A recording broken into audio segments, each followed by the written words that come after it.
আসসালামু আলাইকুম রহমতুল্লাহ। সুপ্রিয় দর্শক, আমি আজকে এমন একটা জিনিস দেখাইম এটার মানেটা কি, এরকম কাজের কি মানে আছে, এরকম করা কি উচিত কিনা সেটা বলেন আগে।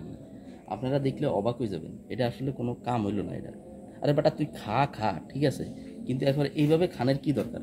কিচ্ছু নাই ভাই, শুধু মেরুদণ্ডটা আছে আর কিচ্ছু নাই। হ্যাঁ, তো এটা আমি আপনাকে দেখাবো। তো দেখানোর আগে আমি একটা জিনিস বলি যে এরকম ইয়া করা কারো পক্ষে এটা আমাকে মেনে নেওয়া যায় না, কিন্তু এরা যা করছে সেটা কোনোভাবে মানা যায় না। আসেন দেখাই কি করছে। দেখেন আমার এই যে দামি গাছ, কত দামি গাছ আমার, দেখেন অবস্থা করছে কি, দেখেন দেখেন অবস্থা করছে কি, একবার দেখেন আমার কত দামি গাছ, এ দেখেন কি করছে, দেখেন একবার দেখেন যে না, এটার মধ্যে কিচ্ছু আছে, শুধু মেরুদণ্ড ছাড়া আর কিচ্ছু নাই।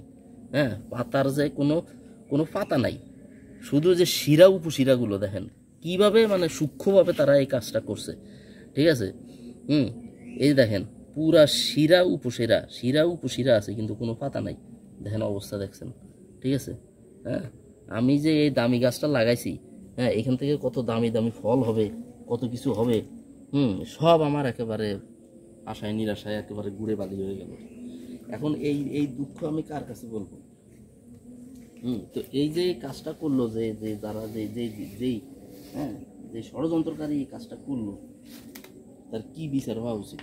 তারা কিভাবে কি তারাই মনে করেন যে আমি একটা জিনিস দেখাই যে এরকম কাজ যে করতে পারে, তার ব্রেনটা কেমন, তার কর্মশক্তিটা কেমন, তারে কোথায় নিয়োগ দেওয়া যায় বাংলাদেশের? আপনারা কমেন্টস করে জানাবেন। তো ভাই দেখেন, এটা এই ফাইজলামের কোনো মানে হয় না। আমার এই যে দামি গাছের পুরো সব মেরুদণ্ড থুইয়া শরীরের সব কিছু খাইয়ে ফেলছে। হ্যাঁ, তো এর এর বিচার আমি আপনাদের কাছে চাই, বিচার দিলাম। তো এর বিচার আপনারা করবেন, কমেন্টস করে জানান যে এই যে এই কাজটা করছে, হ্যাঁ হাহারে যে এই কাজটা করছে তার কি শাস্তি হওয়া উচিত, আপনারা কমেন্টস করে জানাবেন। ঠিক আছে, আসসালামু আলাইকুম।